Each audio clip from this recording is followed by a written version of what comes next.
ಶ್ರೀ ಗುರುಭ್ಯೋ ನಮಃ. ಹರಿ ಓಂ. 8ನೆಯ ಪ್ರಶ್ನೆ,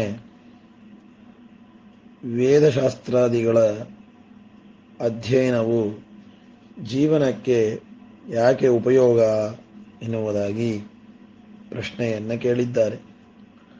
ಲೈಫ್ ಅಂದರೆ ಜೀವನಕ್ಕೆ ಯಾಕೆ ಉಪಯೋಗ ಅಂತಂದರೆ, ಶ್ರೀಮದಾಚಾರ್ಯರು ಹೇಳುವಂತಹ ಮಾತು, ಸತ್ಯಂ ಸತ್ಯಂ ಪುನಃ ಸತ್ಯಂ ಉದ್ಧೃತ್ಯ ಭುಜಮುಚ್ಯತೆ ವೇದಶಾಸ್ತ್ರಾತ್ ಪರಂ ನಾಸ್ತಿ ನ ದೈವಂ ಕೇಶವಾತ್ ಪರಂ.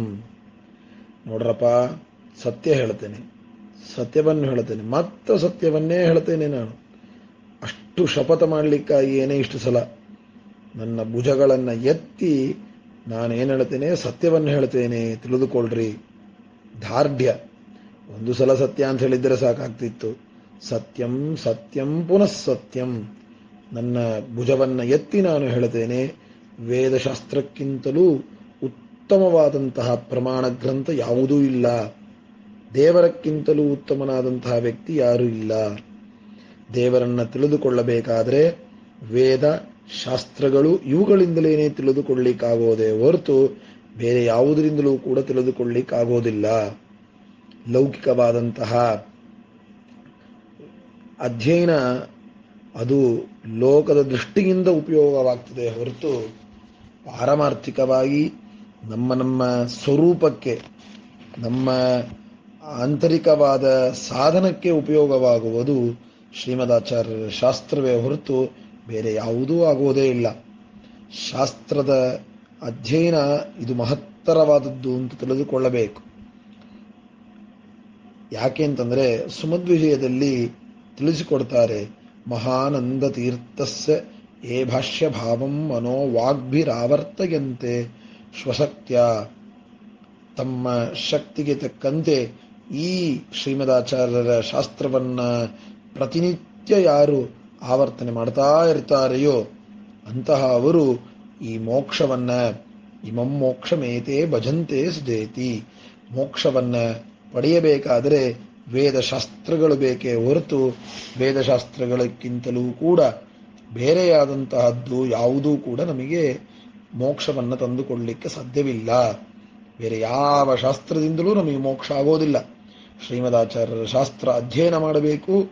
ಆ ಅಧ್ಯಯನ ಮಾಡುವುದರಿಂದಲೇನೆ ನಮಗೆ ಆ ಭಗವಂತನ ತತ್ವಗಳನ್ನು ಸರಿಯಾದ ರೀತಿಯಲ್ಲಿ ತಿಳಿದುಕೊಂಡಾಗ ನಮಗೆ ವಿಶೇಷವಾಗಿ ಅನುಗ್ರಹವಾಗುತ್ತೆ. ಅದಕ್ಕೆ ಈ ಶಾಸ್ತ್ರದ ಅಧ್ಯಯನ ನಮಗೆ ವಿಶೇಷವಾಗಿ ನಮ್ಮ ಜೀವನದಲ್ಲಿ ಬೇಕು. ಅಷ್ಟೇ ಅಲ್ಲ, ಎಷ್ಟೋ ತರಹದ ಕಷ್ಟಗಳನ್ನು ಪರಿಹಾರ ಮಾಡುತ್ತದೆ. ಅಧ್ಯಯನಕ್ಕಿಂತಲೂ, ಶ್ರೀಮದಾಚಾರ್ಯರ ಶಾಸ್ತ್ರದ ಅಧ್ಯಯನಕ್ಕಿಂತಲೂ ಒಂದು ಮಹತ್ತರವಾದ ಪುಣ್ಯದ ಕೆಲಸ ಯಾವುದೂ ಕೂಡ ಇಲ್ಲ.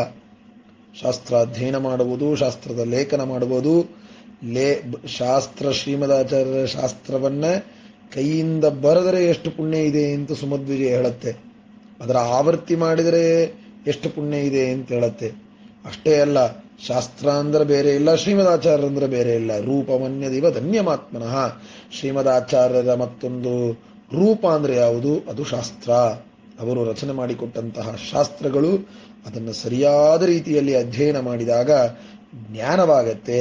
ಜ್ಞಾನವಾದಾಗಲೇನೆ ನಮಗೆ ಆ ಜ್ಞಾನದಿಂದ ಮೋಕ್ಷರೂಪವಾದ ಆನಂದ ಸಿಗತ್ತೆ. ಇಲ್ಲಿ ಸಾಮಾನ್ಯವಾಗಿ ಹಣ, ದುಡ್ಡು, ಕಾಸು, ಬಂಗಲೆ ಇವುಗಳಿಂದ ನಾವು ಸಂತೋಷವಾಗಿದ್ದರೂ ಕೂಡ ಒಬ್ಬ ಸಾಮಾನ್ಯವಾದ ವ್ಯಕ್ತಿ ಶಾಸ್ತ್ರದ ಅಧ್ಯಯನವನ್ನು ಮಾಡಿ ಆ ಶಾಸ್ತ್ರದ ಅಧ್ಯಯನದಿಂದ ಮಾಡಿದ ಏನು ಪುಣ್ಯ ಇರುತ್ತೋ ಆ ಪುಣ್ಯಕ್ಕೆ ನಾವು ಲೌಕಿಕ ಶಾಸ್ತ್ರವನ್ನು ಓದಿದಂತಹ ಫಲ ಸರ್ವತಾ ಬರೋದಿಲ್ಲ. ಅದರಿಂದ ಯದೇವ ವಿದ್ಯೆಯ ಕರೋತಿ ಶ್ರದ್ಧೆಯ ಉಪನಿಷದ ತದೇವ ವೀರ್ಯವತ್ತರಂ ಭವತಿ. ಯಾವುದನ್ನ ಜ್ಞಾನಪೂರ್ವಕವಾಗಿ, ಧ್ಯಾನಾದಿಗಳ ಪೂರ್ವಕವಾಗಿ, ಆಸ್ತಿಕ್ಯ ಬುದ್ಧಿಯಿಂದ ಒಳಗಡೆ ಸರಿಯಾದ ಅಂತಃಕರಣದ ಶುದ್ಧಿಯನ್ನು ಇಟ್ಟುಕೊಂಡು ಯಾವನು ಕರ್ಮವನ್ನ ಜ್ಞಾನಪೂರ್ವಕವಾಗಿ, ನೋಡ್ರಿ, ಜ್ಞಾನ ಮುಖ್ಯ ನಮ್ಮಲ್ಲಿ. ಆ ಜ್ಞಾನ ಶಾಸ್ತ್ರದ ಜ್ಞಾನ. ಅಯಂ ಸರ್ವೇಷ್ಟ ದಾತಾಮೇ, ದೇವರೇ ಎಲ್ಲ ಕೊಡುವನು, ದೇವನೇ ನಿರ್ದೋಷ್ಟ, ದೇವರೇ ಸಕಲ ಗುಣಗಳಿಂದಲೂ ಪರಿಪೂರ್ಣನಾಗಿದ್ದಾನೆ ಅಂತ ನಾವು ಅನುಸಂಧಾನವನ್ನ ಮಾಡಿಕೊಂಡು ಅವನೇ ನಮ್ಮಲ್ಲಿ ಇದ್ದು ಈ ಕರ್ಮಗಳನ್ನು ಮಾಡಿಸಿದ್ದಾನೆ ಅಂತ ಜ್ಞಾನದಿಂದ ನಾವು ಮಾಡಿದಾಗ ಆ ಮೋಕ್ಷ ರೂಪವಾದಂತಹ ಆನಂದ ಅಲ್ಲಿ ನಮಗೆ ಸಿಗತ್ತೆ. ಅದರಿಂದ ಶಾಸ್ತ್ರದ ಅಧ್ಯಯನ ವಿಶೇಷವಾಗಿ ಎಲ್ಲರಿಗೂ ಬೇಕದು. ಶಾಸ್ತ್ರದ ಅಧ್ಯಯನ ಇಲ್ಲದೆ ಇರಲಿಕ್ಕೆ ಸಾಧ್ಯನೇ ಇಲ್ಲ. ಅಲ್ರಿ, ಶಾಸ್ತ್ರಾಧ್ಯಯನ ಮಾಡಿದರೆ ನಮಗೆ ಆಂಗ್ಲಾದಿಗಳು ಆಗೋದಿಲ್ಲ. ಅದಕ್ಕೂ ಶ್ರೀಮದಾಚಾರ್ಯರು ಹೇಳಿದ್ದಾರೆ, ಸಂಸ್ಕೃತ ಜ್ಞಾನವನ್ನ ಮಾಡಿಕೊಳ್ಳುವುದರಿಂದ ಬೇರೆ ಭಾಷೆಗಳಿಂದ ಏನೇನು ಪ್ರಯೋಜನ ಬೇಕೋ ಆ ಎಲ್ಲಾ ಪ್ರಯೋಜನಗಳು ಈ ಸಂಸ್ಕೃತ ಜ್ಞಾನದಿಂದಲೇನೇ ನಿಮಗೆ ಬರುತ್ತದೆ. ಸಾಮಾನ್ಯವಾಗಿ ಲೌಕಿಕ ವಿಷಯವನ್ನ ತಿಳಿದುಕೊಳ್ಳದೇ ಇರುವಂತಹ ವ್ಯಕ್ತಿಗಳು ಶಾಸ್ತ್ರದ ಜ್ಞಾನ ಆಗೋದಿಲ್ಲ ಅವರಿಗೆ. ಆದರೆ ಶಾಸ್ತ್ರವನ್ನು ತಿಳಿದುಕೊಂಡಂತಹ ವ್ಯಕ್ತಿಗೆ ಲೌಕಿಕದ ಎಲ್ಲಾ ವಿಚಾರಗಳು ಕೂಡ ಅವನಿಗೆ ಸರಿಯಾಗಿ ಗೊತ್ತಾಗ್ತದೆ. ಅವುಗಳಿಂದ ಸಿಗಬೇಕಾದ ಫಲ ಕನ್ನಡನೋ ತಮಿಳೋ ಯಾವ ಭಾಷೆಯಿಂದ ಸಿಗಬೇಕಾದ ಫಲ ಅವನಿಗೆ ಸಂಸ್ಕೃತವನ್ನ ಈ ಶ್ರೇಷ್ಠವಾದ ವಿದ್ಯೆಗಳನ್ನು ಅಧ್ಯಯನ ಮಾಡುವುದರಿಂದ ಅವನಿಗೆ ಸಿಗ್ತದೆ. ಅದರಿಂದ ಭಗವತ್ ಪ್ರಸಾದ ಆಗಬೇಕಾದರೆ ಶ್ರೀಮದಾಚಾರ್ಯರ ಶಾಸ್ತ್ರ ಬೇಕು.